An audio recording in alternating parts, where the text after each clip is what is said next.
Hello, I'm back.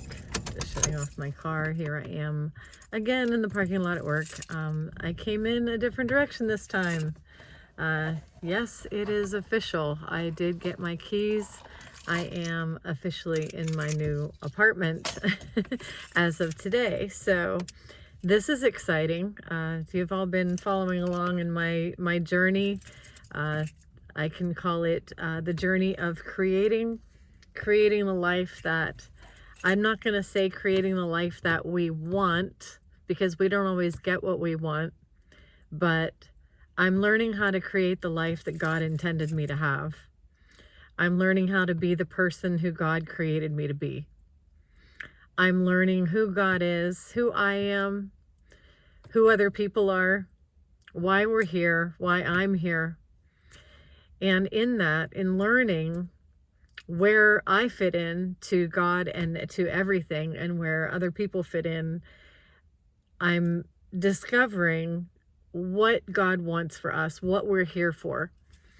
So I'm going to start out with that, and please like and subscribe. Please share my channel. Please feel free to comment if you like my content, if you agree with my content, and even if you disagree with my content. We can have a reasonable discussion. I'm open for all kinds of ideas, possibilities, and suggestions. I'm never closed off to learning new things. So yeah, I got the keys today. I drove over into, I call it the city. It's a small city. It's got 50,000 people population, but it's got really tall buildings. Like, I mean, when I say really tall, like 20-story buildings. And I'm on the 11th floor of my 14-floor building.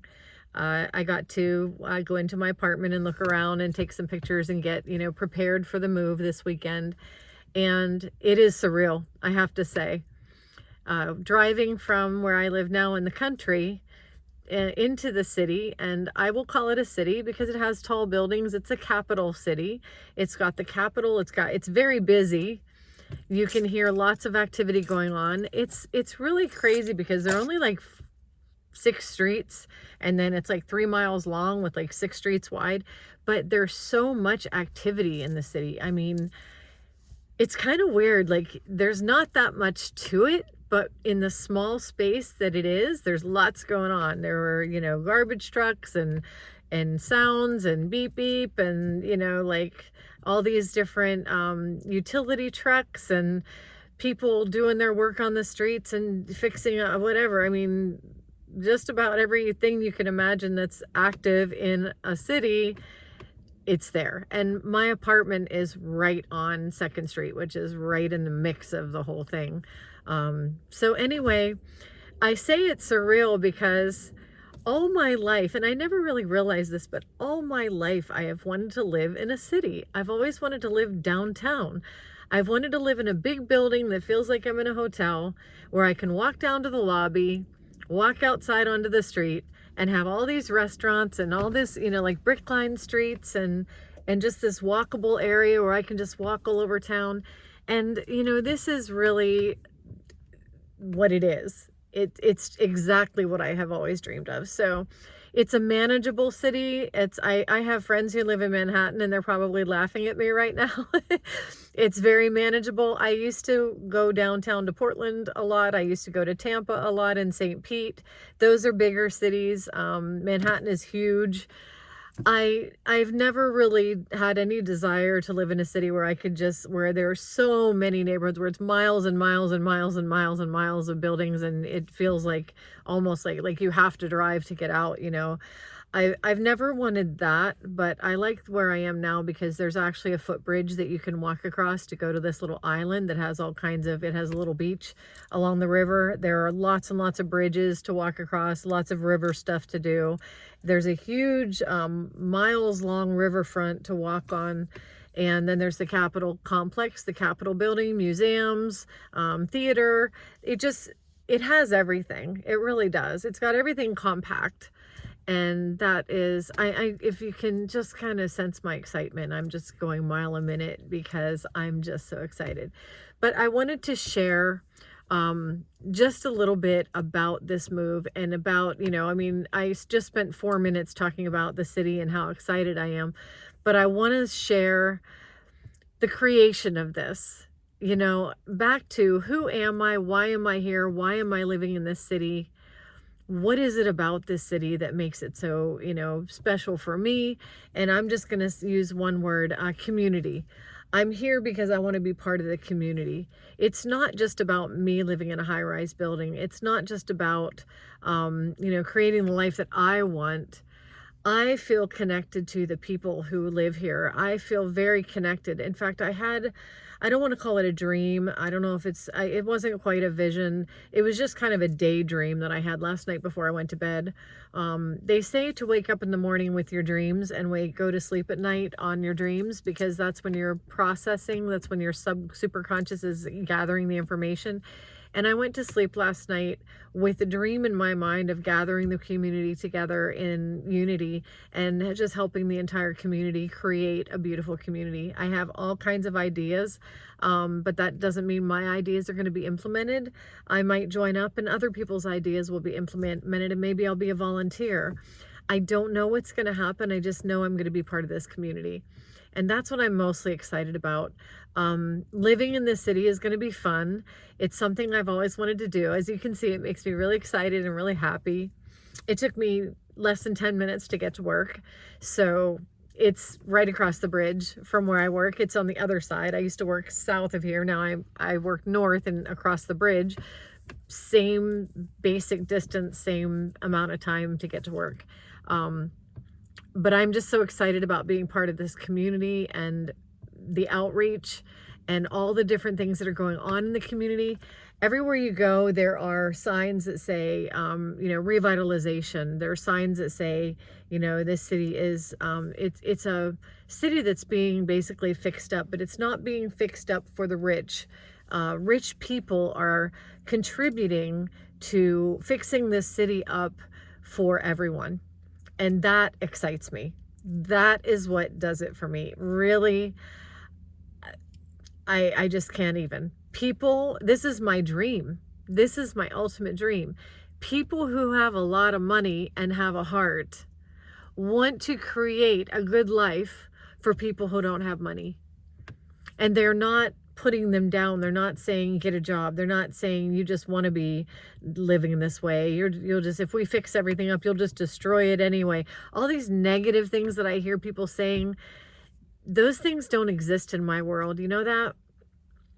Those negativities don't exist, because the world I live in is a world where people who have money are voluntarily, they're not donating necessarily, although they are donating, but they're investing.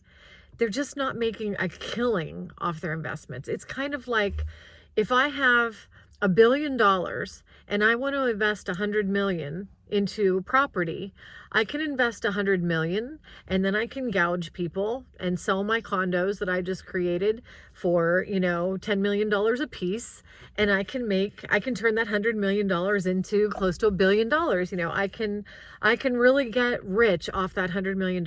I can create huge amounts of wealth for myself. Or I can take that $100 million, fix up the same building, make it, you know, not the Taj Mahal, but make it nice and livable and and put good quality materials into it, spend some money on it, and then rent or sell those places at a reasonable cost. Now, will I make $1 billion out of my 100 million? No. Will I make maybe another 100 million or 200 million? Yeah, sure. I can make money as an investor. I can put a certain amount of money into something and still come out of it ahead. But do I have to come out of it 250 times richer than I was before? Or can I just come out richer, but not astronomically richer? And see, this is the difference between an investor with a heart and an investor who, and I'm not, okay, yes, I am. I'm going to say it. There are people out there who are greedy. There are people out there who want more for themselves, and they step on people who don't have so that they can gain more for themselves. That is greed. And I'll just call it out. That is greed. I'm looking for investors who are not greedy. I'm looking for investors who have a heart. I'm looking for investors who want to make money, but don't have to have all the money. They want to make money and at the same time spread the love. there are people who complain about taxes and, I don't want to be taxed, and I don't want to be forced to have to pay for people that don't want to work, and I don't want to be forced to pay my hard-earned money to this. Well, don't. I don't think that people should be forced to pay their hard-earned money to anything that they don't want to pay for. But I do think people who have a lot of money, who are blessed with a lot of money, can, they don't have to, but they can have a heart to voluntarily put some of that money into benefiting themselves as well as benefiting others in the community. So that's my excitement right now. Getting into the city is bringing me, and I've already talked to the people at my work, because I can see a collaboration coming up. I really can. There's so many things that I can see. And when I say that moving into this place is only the beginning, it's only the beginning, because this is the heart that I have. I have a heart to, now it's not my money. I don't have all the money, but I have a heart to gather people together who can come together. And there are already people doing this. And this is what excites me the most. There are already wealthy people who are gathered together and are already creating these communities and doing what I just described. I just saw 1111. There are already people doing what I just described with their money. There are already LLCs and corporations and investment companies in this town where I'm living, this city where I'm moving, who are developing and creating these communities, who aren't being greedy, who are working with the mayor to revitalize the city. I can't even believe I'm here. And I can say this, I don't know how, I don't know when, I don't know where, and I don't know who. I don't know the answers to any of those questions, but you know what I know? I know I'm here, and I know it's exciting, and I know something's going to happen, and I know that God wants joy for all of us. He wants us to live in our joy. He wants us to live as one with each other. He wants us to have a great life for ourselves. He also wants other people to have what we have and to have what they need. And I shouldn't say what we have, what they need, because not everybody wants the same thing. But God wants everybody to live in abundance. He wants everybody to live in joy. He wants all of us to live in peace and in harmony with one another and in helping, reaching out and giving a helping hand. I picture way more than just housing people. I picture neighborhood barbecues. I picture gatherings and get-togethers. I picture getting crime off the streets and getting some of these people who are involved in crime into lucrative jobs where they can make a lot of money and do what they enjoy and what they do best. I have so many dreams. And you know what? I'm going to post this video. It'll have a date on it. And I'm going to keep you following along with my journey. Some people might be thinking, oh, this girl's got, her dreams are way too big. She's going to tank. She's just going to get there and sit in her apartment and watch YouTube videos all day. And she's not going to do anything with her life. You might say that. The only thing that can stop me is fear. The only thing that can stop me is discouragement. And at this point right now where I stand, I'm not living in fear and I'm not living in a sense of discouragement. So we'll just see what happens. I'm not going to sit here and brag and say I'm going to be all this and all that. But we will see what happens. I will come back to this video at some point. I'll see what my progress was. You can follow along. Let's just see where this takes me. I'm excited. I don't know where I'm going or how I'm going to get there, but I'm excited about it. And I know what I have in my heart. It may not work out the way I picture it, but let's just see where it goes. Follow along. So anyway, that is all I have for today. I'm actually really early today, but I'm going to go in early and get a little overtime in. But thank you for being here with me on my journey. Thank you for following along. If these kinds of things get you motivated or excited, let me know, because I'm not just here to talk to you all about me just because I want you to know all about me. I want to encourage you to make this your life too. I want you to be excited about your life. I want you don't have to do the exact same things I'm doing, but I really, really want to encourage you to open up and let your life unfold in ways that will give you joy. That's what this whole channel is about. It's about bringing people joy. I want everybody to have that. So with that, I will say, I'll see you next time.